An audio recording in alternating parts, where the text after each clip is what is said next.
Hey guys, welcome back to the video, and in this one I simply wanted to ask, how big is your backlog? Not that kind of backlog, but this is a part of mine, should we say. So I've got some Switch games on the top here, then some PlayStation 5 and PlayStation 4. This could end really badly. Come on. Yes, there you go, all in there, all in there. I'm going to put this down very carefully before I move on.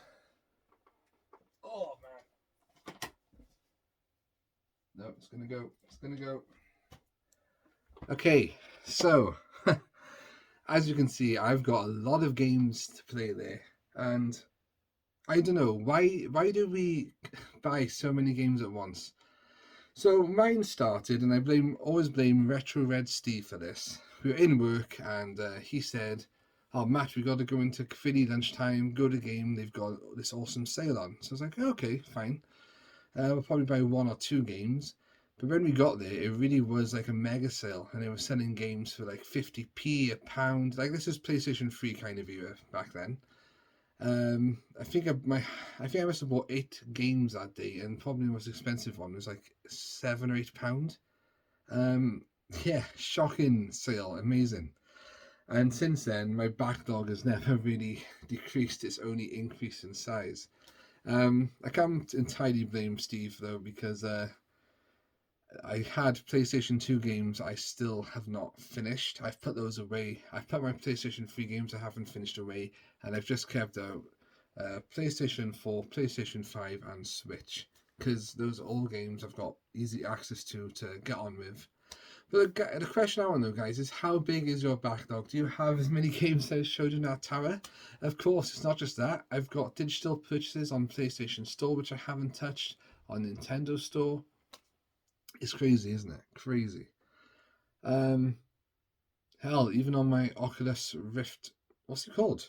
Is it called Rift? Oculus something 2. Oh my gosh. VR headset. I've got games on there I haven't played or haven't completed yet.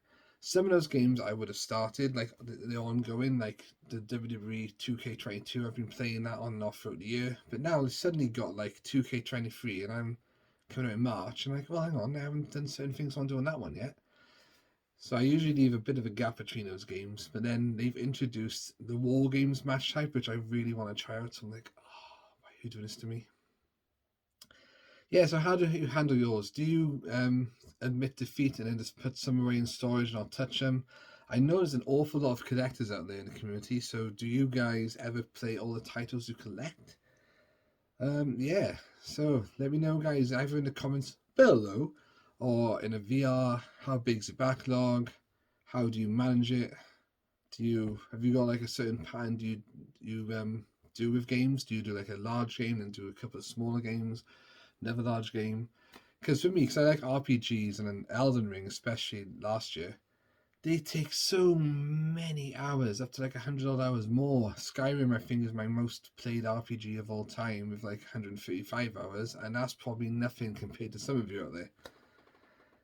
And then, of course, you're playing all the time, and then you just don't get around to these games. And then suddenly, there's a new console. PlayStation 6 is out, for example, in the future. You still got some PlayStation 5 games there to do. What do you do? I just wanted the next console to be all backwards compatible and try and finish off everything. But with working full time and life, it's not going to happen, is it? Anyway, I'll try and get through those games one day. I'm going to carry on with Super Mario Galaxy now, and then at least that'll be another game out of the way with. I could do with buying some more games on the Switch. And that is how you get a backlog. Anyway, guys, thank you for watching, and as ever, I look forward to seeing your VRs or comments on this, and boom, see you soon.